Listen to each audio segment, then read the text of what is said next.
Dan George with Lee Cutler. Lee, just sum up your emotions for me right now. A big win for you in your career. How are you feeling? Yeah, I feel good. There's still so much more to come from me. I think the team know that, but it's a fight that I had to get through tonight to like progress my career because I would have been off Sky if I'd lost tonight, and so it was a lot of pressure. I took the pressure off me because I was a massive underdog with the bookies, and but the team knew. I just found out Chris betted on me some good money and earned a bit, so he owes me a little bit of toot. I'm joking. He does enough for me as it is. So yeah, I'm happy I've got through that, and now I can have a good Christmas with my family and friends. How does that compare to any other win? Because it was a bit of an away day up here in Liverpool. You've had a few fights down in Bournemouth. To have the whole gym there as well, since you've been there, a year and a bit now. Everyone there ringside cheering you on, the biggest win of your career. How did it feel to kind of have that gym family there with you and to come away victorious? So surreal. Like my brother and even my friends Mark and Pat that come with me everywhere, they were like, this is some team. Like when we walked in the changing rooms and there's like Caroline, Adam, um, Shane, his brother, like Chris, and I'm just like that. I'm just like saying something. I'm like, I hope I do these guys proud because this is some team to be part of. So yeah, I'm just happy. It's I'm happy I've put a performance on them. Hopefully they're proud of me, and I know I've got a lot more to show. I felt it was a bit too easy in there at times, which that's why I switched off and was getting caught with silly shots. But yeah, it was good. Did you feel that pressure with everyone there to put on a performance and everyone turning up as well? Did you felt that before the fight? I'm getting better by being around Chris. I see like how he switches off from everything, and I was sort of doing that. I was like trying not to.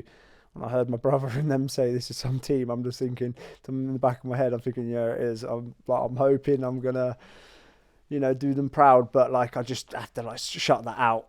Shut that out. I know what we've been doing. The pads were like I felt so sharp on the pads before the fight, and everything was good. So yeah, it was a good night. You spent a year out of the ring, and some people question, would that be to your detriment? Would that be something, another year banked, another year in that world-class environment? How do you kind of sum up how that year was spent, and now do you feel that that work put in has resulted in this? Do you feel that that's played a big part in you coming away with a win tonight?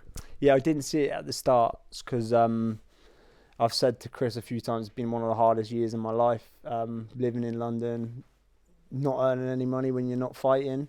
But he said to me, mate, this year's gonna make you, and as he always is, he's always right. And yeah, like a big brother to me, and he is always right. And yeah, it's been a massive part me having this year where I haven't fought, but I've still been in the gym consistent, training hard, and hopefully it showed at times tonight. When I wasn't thinking it was too easy. But I heard it was an entertaining fight, and yeah. With Stevie McKenna, we saw the back and forth before the fight. Was it extra sweet being able to get it done with all that was said before? Yeah, for sure. It was good because I think that done a lot for my profile. The little bit of back and forth, being this sort of level on Sky, being the sort of co-main event tonight, it's done a lot for my profile, which is good, what you need in boxing. Where before I've been sort of early on the cards, not boxing any sort of big names, but McKenna's have got a name due to like them going around sparring some of the best guys. But yeah, being around a top team like I am, just hopefully that showed. And tell me about the performance as well. 2 knockdowns in, you know, really brilliant display, I think. And, do you consider it a career best from how you just felt initially? You haven't watched it back yet, but do you feel that was the best performance of your career to date? I think so. Yeah, I definitely think it was the best. Like I said, Chris is also another thing he's right about. He's like when you find it's getting too easy, you switch off, which I did at times. But it's because I felt it was too easy. I felt his power again, just like I did with Obi back in December last year. Felt his power, and I was like, he's got nothing. I'm far too strong for this kid. So I was just walking forward, catching his shots, and just landing the cleaner shots. So I just felt too comfortable in there. It's going to be nice when I'm in there, when I know I'm in there with a sharp shooter. But from early on in this fight, I felt he was missing miles, and I felt comfortable from the off, and yeah, I felt too comfortable, and that's why I probably got hit too much. Do you feel that was maybe, like you've been saying all week, he's never boxed a super welterweight before? Do you feel like that was maybe when you're both evenly matched on that playing field as far as size and weight is concerned? Do you feel that is why maybe you didn't necessarily feel like he had that killer power? Yeah, for sure. Yeah, definitely. I think they see me when I'm on the scales because of my size. I'm not the biggest bloke in the world, and on the scales I get a little bit skinny. I'm wide, but as soon as I fuel up fight night, it's a different story. And they don't realise how strong I am until I'm in there. And I think he felt that. I could feel him gassing. I was talking to him in the ring. I was like, I thought you were meant to punch hard. I know, like, it's probably not cool to admit this on the camera, but I do like winding them up, and it definitely gets in their head when the fight's going on.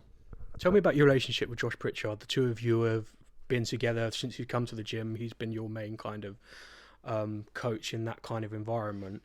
How do you feel like that relationship's developed, and did you feel as if you could trust each other and every word he said in that moment helped you to get through and get the win tonight? Yeah, for sure. We're like best mates now, to be fair. There's times in this camp, in this year, where I've been so close to quitting boxing due to just a few things out on the outside, lack of belief because of other stuff going on outside of I broke down like in like when I was doing pads with him, and he's just been there and supported me and just was like, mate, this is your decision, what you want to do. But he's stuck behind me the whole time and stayed by my side. A few things cleared up outside the ring, and then I started getting that drive back again, but I was still consistent in the gym. I never had time off. I stayed consistent because I knew it was what I wanted, but just a few things on the outside the ring that was affecting me at the time. But we cleared that up, and that just goes to show how much of a good friend Josh is, and I'm good friends with everyone. And I think after a win tonight, I do feel worthy of the gym. I think at the start of the year, I didn't feel worthy being in a gym that I was, like around Shane, around Josh, around them all. I just didn't feel I was deserved of that spot. Do you know what I mean? There was so many people come in and ask them to train them and that, and they turn them down.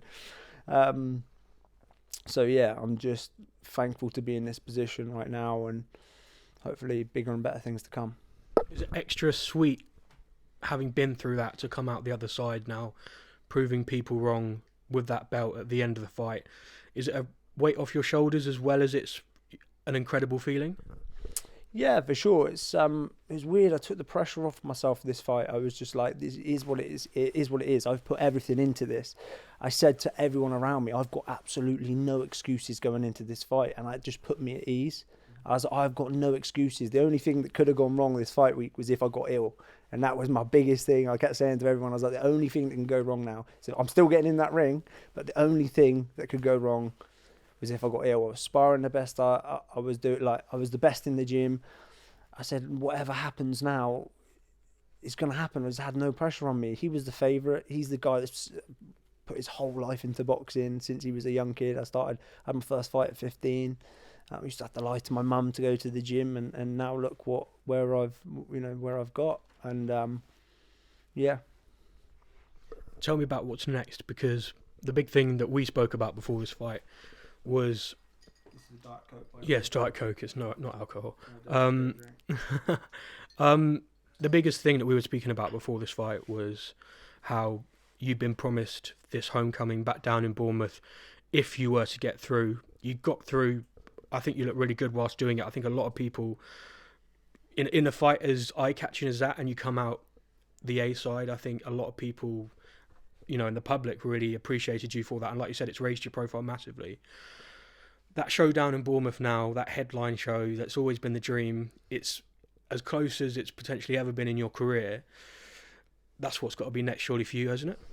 Yeah, for sure. That's what we were speaking about straight away. I saw Ben Shalom, and we had a few words afterwards, and I said, mate, you've got to sign me. You've got to give me a bit more security in my career, where this year I haven't had that security. But he sounded pretty confident.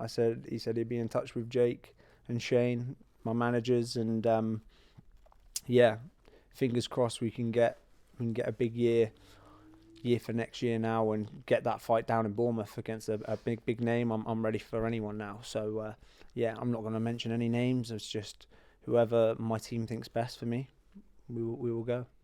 And onto tonight, how are you celebrating? It sounds like pizzas.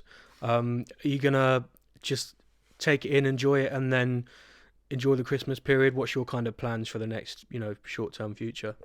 Chill out. I've got a gym down in Bournemouth where you come the other day, the Revolution gym. So I'll probably get roped into helping out around there a bit more where normally I'm in London. But just spending time with my family and friends. I've got nieces and nephews, and I've got to go do some Christmas shopping now because I've been away in London training. So yeah, I'm going to be busy over the next few weeks. But as soon as January comes away, I'm going to get back up to London and continue working with Josh and speak to the boys and see what's next. Congratulations, mate. Thank you very much. William, mate. Thank you Cheers, very much. mate. Thank you.